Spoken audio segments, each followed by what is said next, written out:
It is Tuesday, and good morning to Dr. Jaimie Ronchetto from Cinema Vet on Cinema Drive. Good morning, Doctor. Good morning. How are you doing today? It's March 1st.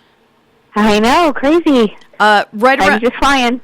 Right around the corner from spring, which is kind of a great segue into what I want to talk to you about today. A lot of stuff happens with the warmer weather. One, do you know where I'm going with this? Fleas, I think so. fleas and ticks. Fleas and ticks. Fleas and ticks. Fleas and ticks. That's my whole song. That's my flea and tick song. With the warmer weather, I know, in SoCal, we pretty much have that issue all year long. But I believe, if I'm not mistaken, it kicks up with the warmer weather. Is that true or not true? That's true. Definitely true. So what do we do? Where do we start? So we as a clinic generally recommend for our dogs and cats to stay on flea preventatives year round. But certainly if you haven't done that, then we would recommend you get started on something now before things really heat up.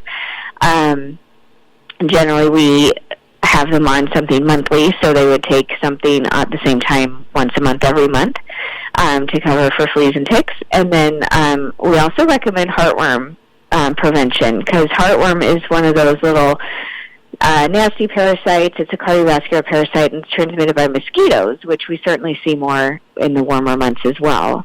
So we would recommend staying on that year-round, or at least during the warmer months, if anything.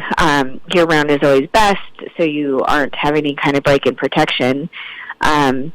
And if they haven't been on anything, or if it's been a while, then we would do a little heartworm test first, which is just a little blood test, a little snap test that we do in the clinic to make sure that they're negative first.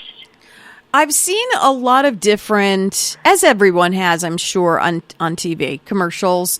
There are the preventative, like you're talking about the once a month. I'm assuming that's an oral medication?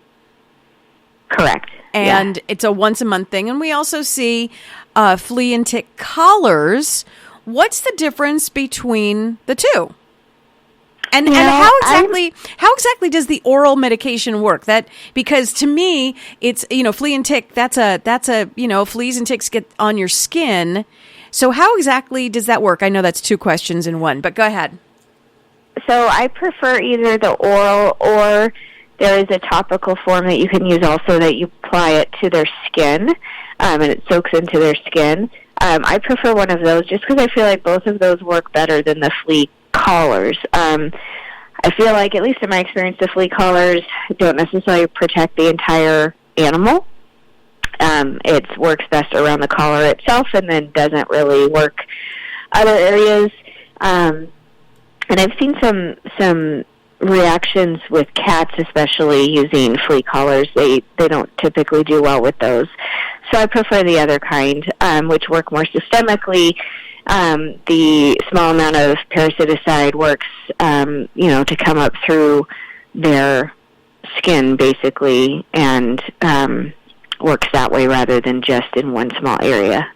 I've also had the experience after there's been a kind of an outbreak.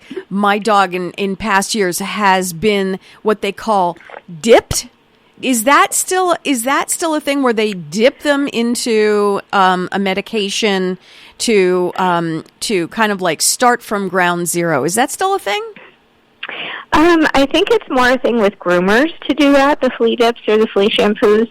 That's not something that we typically do at our clinic, because I feel like there's other things you can do now, that to work just as well, that don't require a full bath. But certainly from a grooming perspective, that's usually something that the groomers would offer. So if you can't get in to see your vet, then that's a good option for sure. If someone has fleas, because fleas multiply like something I've never seen before, like ever. Yes. They multiply so quickly, and these poor animals can have them head to toe, and head to tail, I should say. And do you recommend, if that happens to your pet, to take them to the groomer, have them cleaned up, dipped, and then bring them in for a monthly preventative. How would you do that? Yeah, that's certainly not a bad idea. I think that's a good way to go. Again, with cats, I would be careful with what topical medicines you use for them because they can be really sensitive to things that are okay for dogs or not okay for cats. So you want to be careful. The big thing with fleas, especially if you have a big outbreak, is treating your animal is not going to be enough. You need to treat your environment. So if you have carpet especially, you need to clean the carpet well. You need to get the yard cleaned up. So hiring a professional to come in, an exterminator of some kind to come in and help is often necessary if you have a really, really bad flea problem. I did not even think of that. It's kind of like it's a two series thing you got to do if you have an outbreak for sure. If so, is now the right time to start? Like, we're heading into spring.